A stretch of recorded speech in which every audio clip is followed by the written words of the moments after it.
Sou Eduardo Coelho, professor de História, e estou tendo a gigantesca honra de entrevistar aqui um outro professor de História, que é o nosso querido presidente da Escola de Samba Acadêmicos de Niterói, Wallace Palhares. Valeu, Tudo bem, Wallace. meu amigo? Tudo bem? Gente, o enredo, esse cara é genial, porque ele está tendo uma ideia que muita gente pode ter tido, mas nunca ninguém teve a oportunidade de colocar em prática. Homenagear aquele que, para muitos como eu, é o maior nome da história do Brasil, que é Luiz Inácio Lula da Silva. E ele também, como falei, professor de História, só que tem uma questão muito interessante. O enredo, ele vai ser contado, o samba enredo e toda a história, como se fosse a Dona Lindu, a mãe de Lula, contando a história do seu filho. E eu tenho aqui para mostrar para vocês uma frase até repetida pelo Wallace, que é uma frase da Dona Lindu. Essa é a Dona Lindu, que é: Lula, lute Lula, lute sempre, não desista. Dona Lindu, que seria um incentivo para a Dona Lindu, ao Lula, para ele insistir nas suas causas, nas suas lutas e não desistir jamais. Essa camisa eu adquiri, Wallace, na vigília Lula Livre. Eu tive muita intensidade. Quando eu soube que o Lula seria preso, eu resolvi dedicar minha vida, como os guerrilheiros dos anos 60, ou seja, a luta armada. A vida agora é lutar por Lula livre.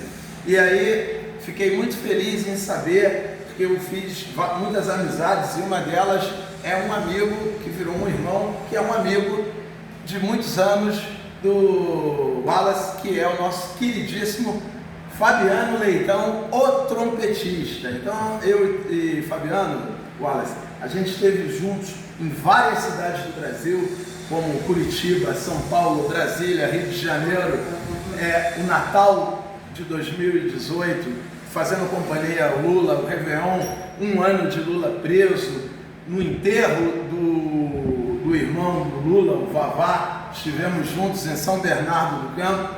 E também queria mostrar aqui para os nossos amigos e amigas que estão assistindo, mostrei aqui para o Wallace, esse livro é o primeiro livro que foi escrito em homenagem ao Lula, para contar a história do Lula. Esse livro é de 1981, do jornalista Mário Morel, e então 81 ainda não tinha nem a primeira experiência eleitoral do Lula, quando ele fica em quarto lugar para o governo de São Paulo. Então, isso é um preâmbulo aqui para a gente aquecer as turbinas, porque quem tem que falar aqui basicamente é o Wallace.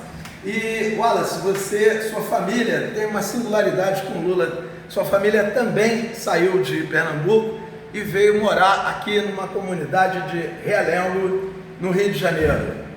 Então, primeiro, que honra ter você aqui comigo, companheiro de luta. Eu fico muito feliz quando eu encontro pessoas que principalmente sabem seu lugar, sabem seu papel dentro da sociedade. Isso é importante demais. Uma sociedade essa que às vezes a gente vê que é muito ligada por fake news, mentiras, propagam isso, e compromisso com a verdade são poucos, igual ao meu amigo Eduardo. Então, é importante demais a gente falar de Lula, a gente falar de democracia e a gente falar principalmente de consciência social. Minha família saiu, na verdade minha avó saiu, de Pernambuco, seus 9 filhos, todos adolescentes na época, aquela escadinha que a gente sabia, a gente via nas grandes famílias, e foi para o conjunto do Fumacinho Realengo, e minha mãe engravidou de mim com 16 anos de idade. Então foi muita luta, muito suado. Eu vi a minha avó saindo de manhã para trabalhar, indo para Laranjeiras, amanhecendo o dia ainda, voltava à tarde da noite, mal dava tempo de descansar para poder voltar para o batente. Aí teve uma época que ela já não aguentava mais, ficava lá por Laranjeiras e só via final de semana. Então eu vi minha avó lutando demais. E a minha outra avó, por parte de pai, teve a felicidade de comprar a primeira máquina de lavar dela quando entra o governo Lula. E eu lembro bem que era assim, a gente só comia carne final do mês, quando minha avó recebia o pagamento, minha avó e meu avô. E às vezes eu não tinha dinheiro para carne, comprava arraia, peixe arraia. E o governo Lula veio e começou a dar esperança para a gente, dignidade. A gente começou a comer de verdade. A minha avó comprou a primeira máquina de lavar dela e era a melhor amiga dela. E assim, para mim tinha um simbolismo muito grande. Mas é lógico, Eduardo, assim, tem uma coisa que é importante demais falar. Quando a gente também não tem tanto conhecimento, a gente acaba sendo levado por disse-me-disse, né? Histórias sem fonte, contos, e eu ficava assim na dúvida, mas a minha mãe chegava e falava para mim: Wallace, homem justo é Lula, ele que vai olhar por nós. Então assim, quando eu comecei a ver Lula aparecer, perder as eleições, começou a dar uma esperança assim, poxa, esse homem tem que entrar, ele vai olhar pelo meu povo, vai olhar pela favela, vai olhar pra gente. E quando ele entrou, de fato, ele não nos decepcionou. Então hoje esse enredo, ele vem com uma forma de agradecimento e uma reparação das escolas de samba por nunca ter falado. A escola de samba, em sua, vamos botar aí, quase em sua totalidade, são pessoas de comunidade, são escolas oriundas de comunidade, e precisa dar esse recado, né, que o presidente Lula ele fez muito por nós. E tem um aspecto interessante, que você passava em frente a Gama Filho e sonhava em estudar na universidade, mas não tinha condição. E você acabou se formando em História. Então, assim, quando eu pegava o trem, ou eu ia para Magalhães Baixo, desci Magalhães Baixo e ia andando, né, até a comunidade, ou ia para casa da minha outra avó em Marechal Hermes. Então eu pegava o parador. E quando eu pegava o parador, passava na estação de Piedade, entrava muita gente da Gama Filho. E as pessoas bonitas, né, falando bem, que era um pouco distante da minha realidade ali da favela. E quando eu via, eu falava assim, cara, eu quero um dia entrar ali. E às vezes eu comentava com um amigo meu, cara, a gente tem que frequentar aí pelo menos, a gente tem que fazer faculdade. Até porque também pra gente sair, nunca mais ser office boy, né? E eu peguei 2 períodos, né, passando ali. Eu peguei um período que eu era office boy e outro período que eu fui camelô. Assim, que eu fui, a empresa que eu trabalhava quebrou e eu fui vender CD e DVD na rua pirata, para poder sobreviver. Mas eu continuava com esse sonho de fazer uma faculdade. E quando entra o governo Lula e começa de fato as políticas públicas, um amigo meu chega e fala, eu fui trabalhar no Carnaval de Brasília, que eu já era do Carnaval, tive a oportunidade de trabalhar no Carnaval de Brasília, e um amigo meu me fala assim, Wallace, por que você não procura o FIES? Eu falei, cara, eu não tenho a menor chance, é para rico. Eu tinha essa coisa na cabeça, né? É isso que eu estou falando, a desinformação, isso é para rico. Eu não vou conseguir entrar em nada. Olha o tanto de gente bonita lá dentro, tudo rico, eu não. Aí eu procurei o FIES, fiz tudo, tinha uma provinha que fazia antigamente, fiz a provinha. Aí quando eu acabei de fazer tudo no banco, a pessoa falou assim para mim, semana que vem você pode ir direto lá no campus de Taguatinga, que você vai começar a estudar. Eu não acreditei. Então eu tinha até o orgulho de ir na Xerox, para dizer que eu era universitário, aquela pompa, né? Vai Xerox assim, então eu chegava lá e pedia, tem o trabalho de Moderna 2 aí na pasta da professora Viviane, e eu tinha esse orgulho, sabe? E essas pessoas que foram meus professores, tanto a professora Viviane Caminha, né, como o Thiago,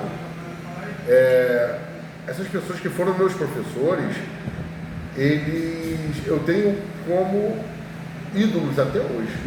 Que bom. Sabe? Porque são pessoas que me ensinaram muito, foram pessoas que caminharam do meu lado e eu tenho contato com eles até hoje. Mas assim, eu era aquele aluno que era engraçado, né? No colegial eu sentava lá atrás na turma do fundão. Já na faculdade eu era um dos primeiros da fila. Amadurecimento. O amadurecimento total. Então assim, a gente, por exemplo, eu amava, sempre gostei muito de história antiga, mas logo, a gente sempre se identifica, né? Vai passar moderna, vai passar... Mas eu me identifiquei com o Brasil contemporâneo.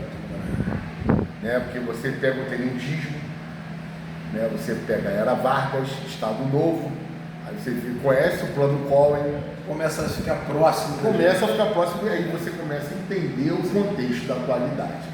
Lógico, tem uma coisa que eu sempre falo, tá? Que o que foi determinante para mim na faculdade, na universidade, foi quando eu descobri que a Escola dos Análises, a Escola de Frankfurt, ela foi determinante para a história que a gente conta hoje, que são as fontes históricas.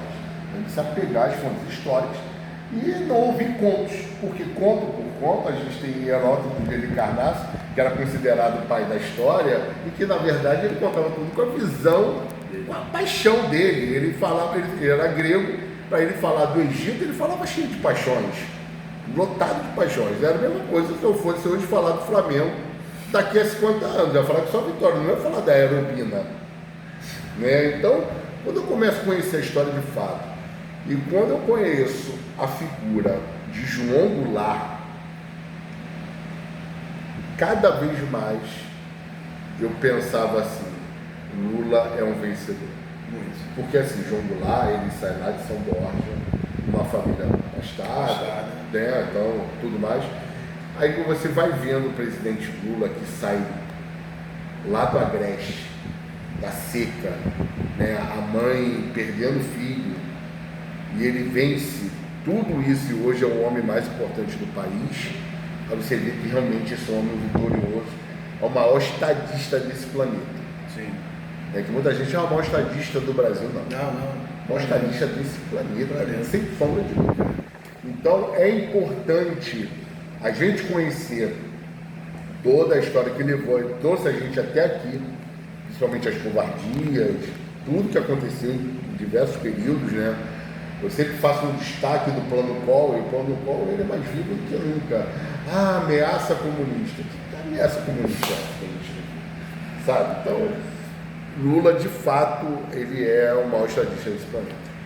E tem um detalhe que eu quero contar para vocês, que o Wallace, além de ser um cara genial, por ter tido essa ideia que muita gente pode um dia na vida ter pensado, mas ele teve a ideia e colocou em prática em homenagear o grande Lula, que é o maior nome da história do Brasil. Ele é um pé quente, porque ele foi trabalhar, como ele já disse, numa escola de samba de Brasília que não era campeã há 27 anos, e foi campeão e depois foi tricampeão. Então, e foi jurado ainda no Carnaval de São Paulo, então tem uma experiência aí de carnaval muito grande. Como é que foi essa experiência? Então, eu fui chamado para trabalhar no Carnaval de Brasília. Engraçado que a minha mãe fala que minha vida é uma novela, né? Eu estava sem contato com minha mãe, que minha mãe foi morar em Brasília, trabalhar em Brasília, e pinta um convite. Um grande amigo, o mestre Ronaldo, que trabalhou lá comigo, carioca também, foi trabalhar lá e falou assim: Wallace, eu estou trabalhando numa escola, tem um convite bacana para você trabalhar aqui em Brasília. Vai ser tudo pago pela escola, vem trabalhar. E cheguei lá para fazer o enredo da UNB. Olha isso. Fizemos um enredo da UNB e fomos campeões. E logo em seguida veio esse amigo e falou para mim: você não entra na faculdade? Você não tenta o FIES? E fui lá que eu tentei o FIES e consegui. Então, o Ronaldo, esse meu amigo, foi um cara que mudou minha vida, assim. Aquela coisa de amizade que vai... Seu amigo bom que leva você para cima. E acaba que depois, eu dentro da faculdade, eu começo a ensinar o Ronaldo a particularidade desse país, né? Que sempre foi um país que sempre teve tom, a verdade foi essa. Sempre foi excludente. Sempre foi excludente, total. Então comecei falando, aproveitar que eu sempre foi excludente, eu sempre falava com ele de Freire, né?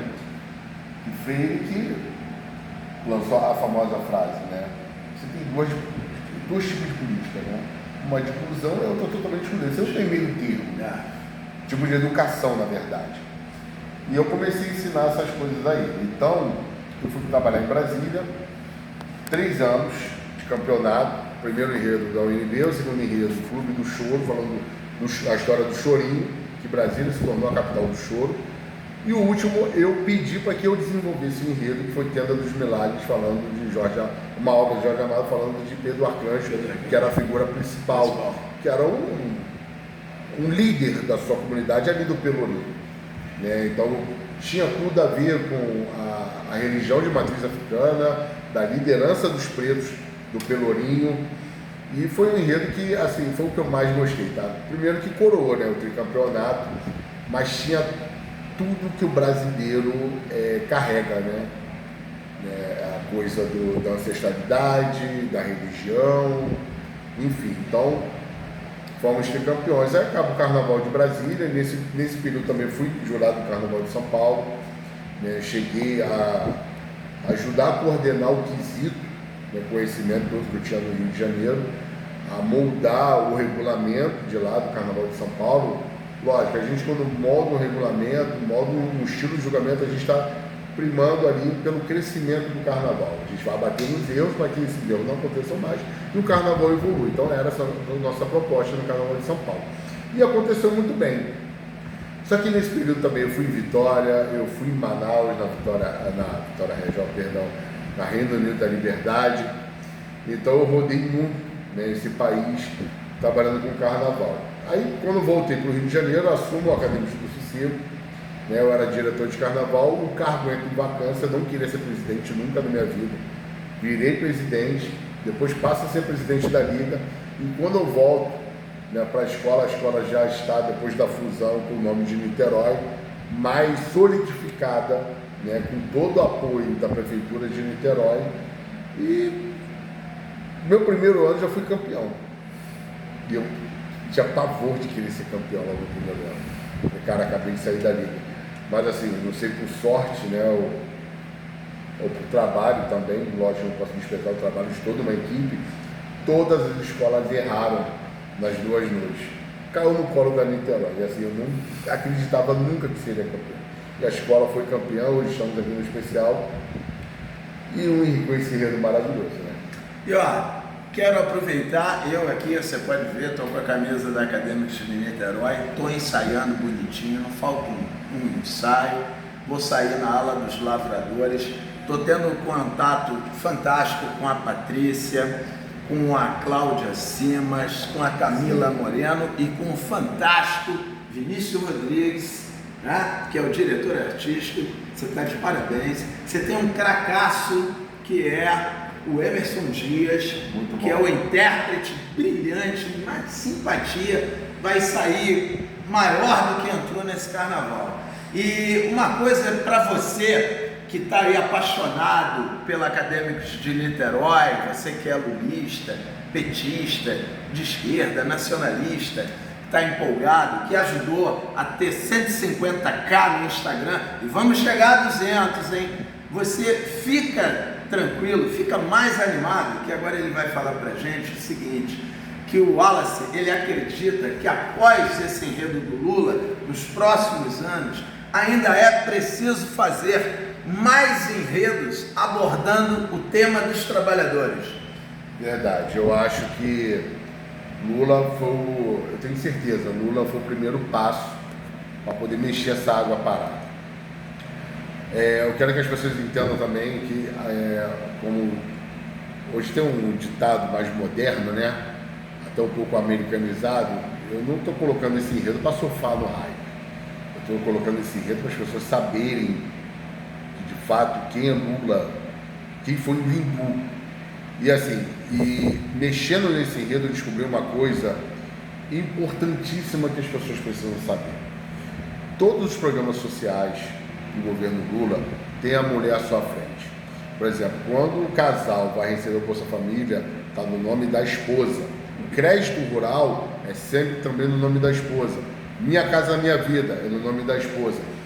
A dona Lindu foi a grande inspiração para que esses programas sociais tivessem a mulher na frente. Então, acho que está na hora de ter um enredo sobre a mulher. E assim, eu penso até em falar sobre a mulher, de uma mulher forte e da mulher também que sofreu a maior covardia desse país.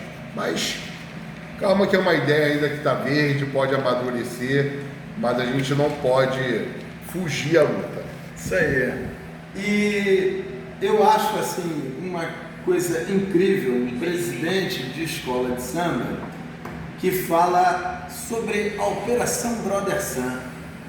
Você conversa com a comunidade que você foi criado, você se importa em despertar consciência de classe nas pessoas. Isso é fantástico. Eduardo, se eu não fizer isso, eu não estou sendo professor. Isso é uma escola de samba de verdade, é uma escola. Porque o professor, de fato, ele não pode se limitar só à sala de aula. Ele tem que estar atento a tudo. Então, quando eu chego na minha comunidade, tem uma coisa que me entristece, é ver os meninos comentando como se fosse uma batalha de war, a guerra das facções. E essa guerra das facções pode fazer eles de vítima, mais cedo ou mais tarde, mais um número. Então, o que eu quero dizer para eles? Primeiro, levar o meu case, né, que é o samba, mostrar que eu atravessei esse país por diversas vezes, fui para vários países com essa samba, eu conheci várias pessoas, rodei esse país todo para cima e para baixo, liderando escolas de samba, e mudei meu horizonte. O tráfico não é a única opção para eles. Na verdade, o tráfico é o fim da linha para eles. Então, eu estou mostrando para eles que tem vida fora da favela, né? Não é que a favela seja um criadouro de bandidos. Não, a gente viu 115 fuzis presos na Barra da Tijuca. Mas poder ampliar o horizonte dele, que aquele tráfico ali não é a única saída. A favela, na verdade, ela tem 99% de pessoas que trabalham, dão duro.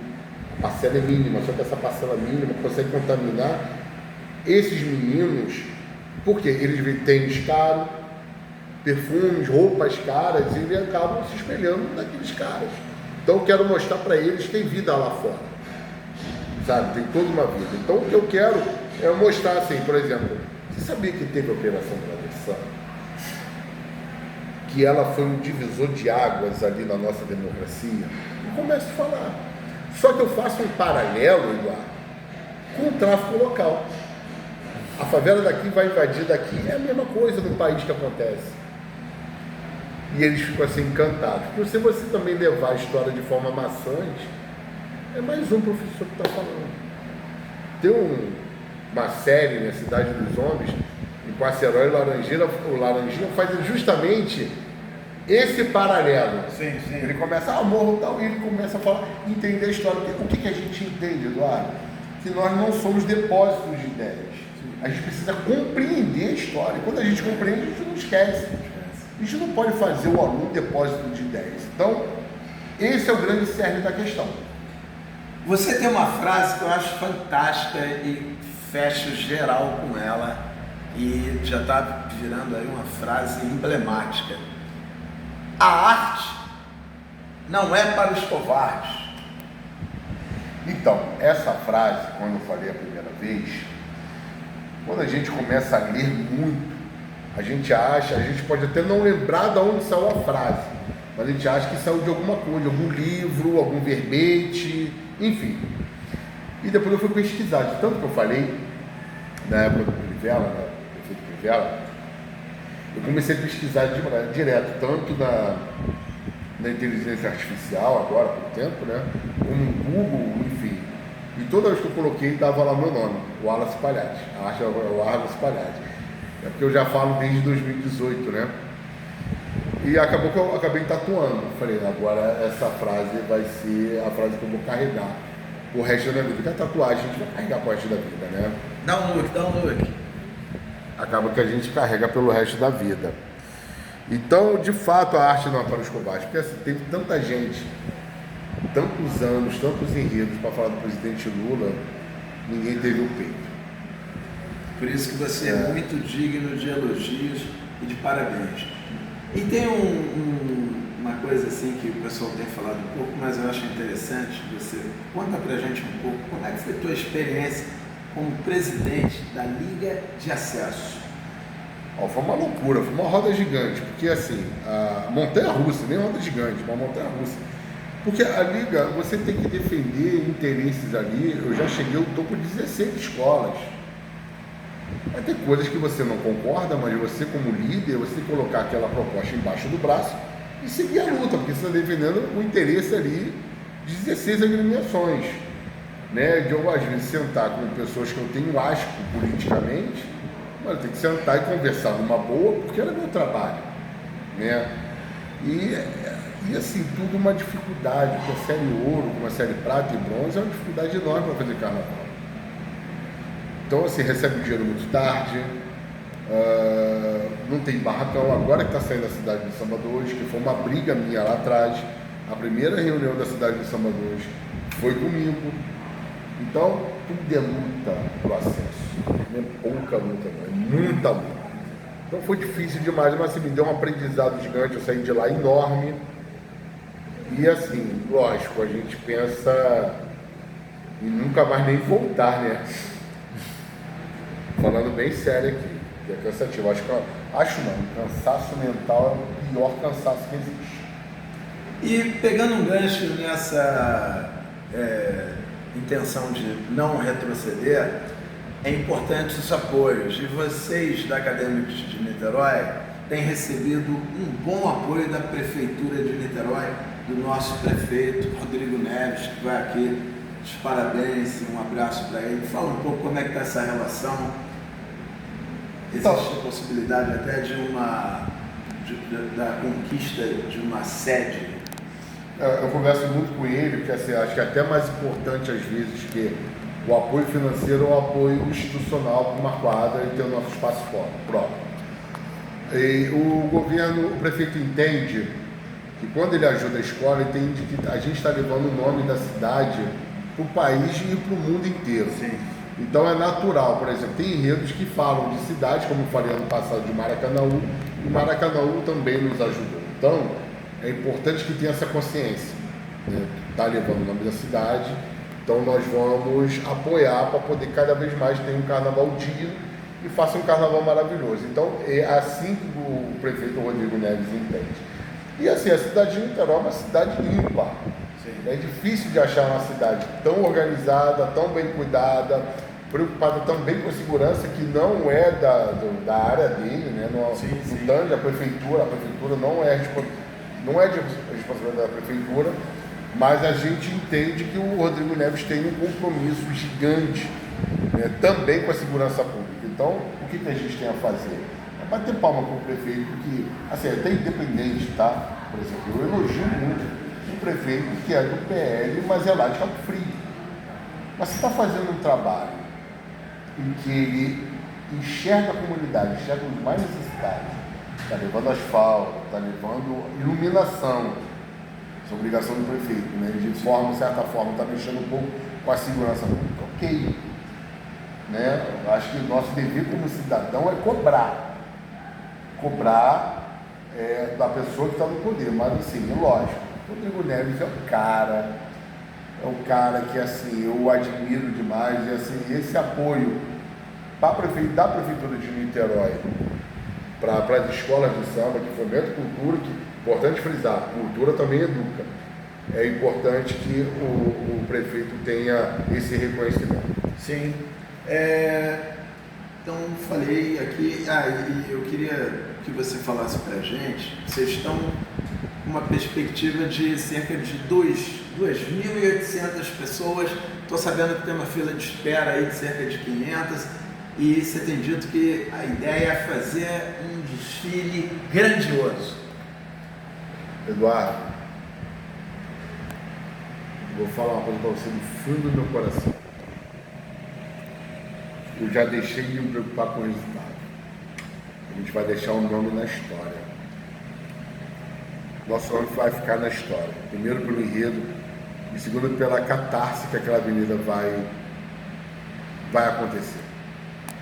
Vai ser um desfile que a gente, daqui um tempo, falar assim, lembra quando Lula foi enredo na Sapucaí, que o povo pulava para poder desfilar junto. Eu acredito que vai ser uma coisa para lógico, a gente tem que tomar todo cuidado. E a gente tem que bater esses quesitos ponta a ponta, porque o nosso ideal é manter o especial, quem sabe buscar uma posição do Filho das Campeãs. O sarrafo eu boto lá em cima, estou trabalhando para isso. Mas, Eduardo, tudo que eu escuto, tudo que eu vejo, eu fico assim, gente, vai ser difícil segurar o povo, porque o presidente Lula, ele é único. Ele é único. eu acredito numa adesão geral da Marquês de Sapucaí.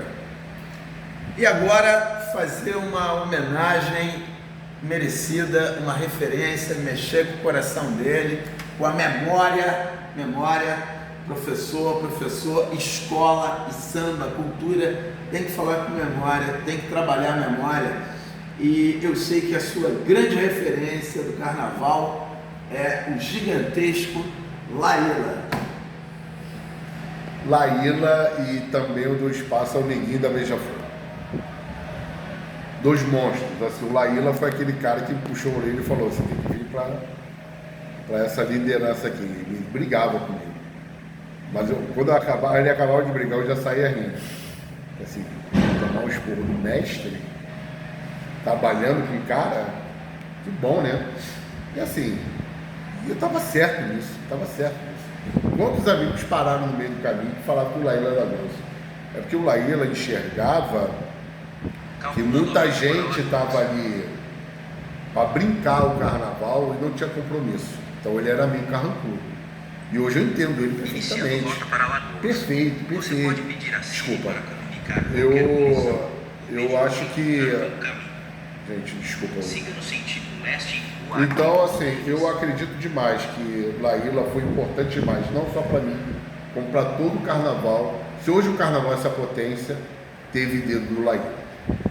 Por isso que ele merece ter aqui uma imagem enorme na cidade do samba. Não é de graça, é por merecimento, é por trabalho, é por história. E você, estou sabendo que você está tomando os cuidados para o desfile, o enredo, não configurar propaganda política e não atrapalhar nem o Lula e nem a escola. Fala pra gente sobre isso.